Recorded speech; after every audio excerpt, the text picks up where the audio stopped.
Great Barrier Reef has deteriorated to critical level due to climate change. Here's a summary of the article.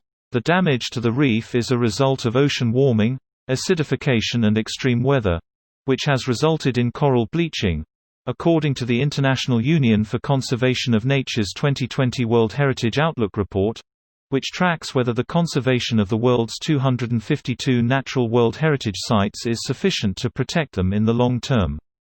The reef, the most extensive in the world, houses more than 1,500 species of fish. A third of the natural World Heritage Sites are currently being threatened by climate change, the IUCN reported.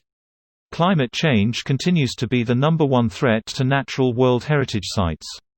It was included in the IUCN's list of World Heritage in danger in 2019 due to the imminent extinction of endemic vaquita, which the World Wildlife Fund describes as the world's rarest marine mammal.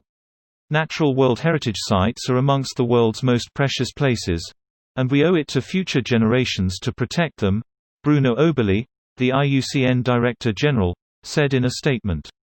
The IUCN World Heritage Outlook 3 reveals the damage climate change is wreaking on natural world heritage, from shrinking glaciers to coral bleaching to increasingly frequent and severe fires and droughts. As the international community defines new objectives to conserve biodiversity, this report signals the urgency with which we must tackle environmental challenges together at the planetary scale.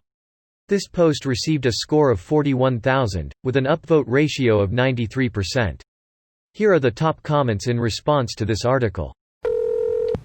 Because the oceans absorb 2/3 of all emissions, ocean acidification progresses much faster than global warming.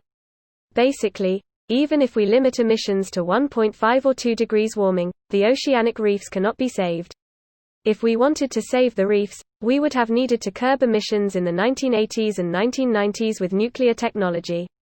But after Chernobyl, fossil fuels were seen as preferable, and hence we live in a world where ocean reefs will all die out and cannot be saved. Which is dumb because we all know at this point that Chernobyl could have been avoided. All nuclear disasters could have been avoided. The problem is almost always a people issue. When people are in control of plants, anything can be broken. Hell, Fukushima would never have happened if they had just built a larger retaining wall, or raised the backup diesel generators. They knew about the issue for decades but opted not to fix it because it was cheaper not to. Which is the fundamental problem with nuclear power. Safety tends to be more expensive in the short term, and humans as a general rule are more focused on short-term rewards over long-term risks. Nuclear meltdowns are bad and possible, but they are honestly not even as big as a risk. The problem is it is sudden and dramatic.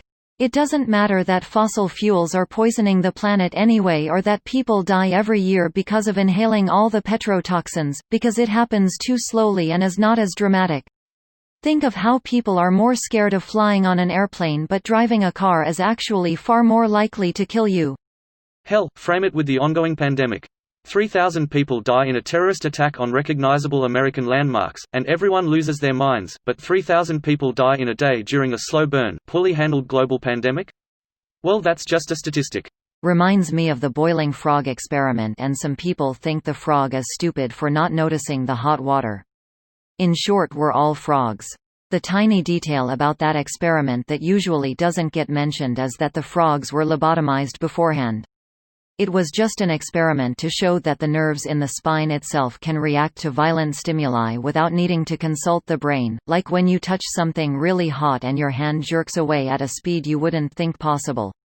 So I guess a bunch of us have been lobotomized by Fox News. That is depressing. I'm glad I got to scuba dive and explore the GBR, but I feel terrible for the future generations who will miss out on this beautiful wonder due to our actions today. This video was automatically created by Reddit to speech. The article and comments in this video were selected from Reddit according to their upvotes, and any paraphrasing was performed by smmry.com, without any human intervention.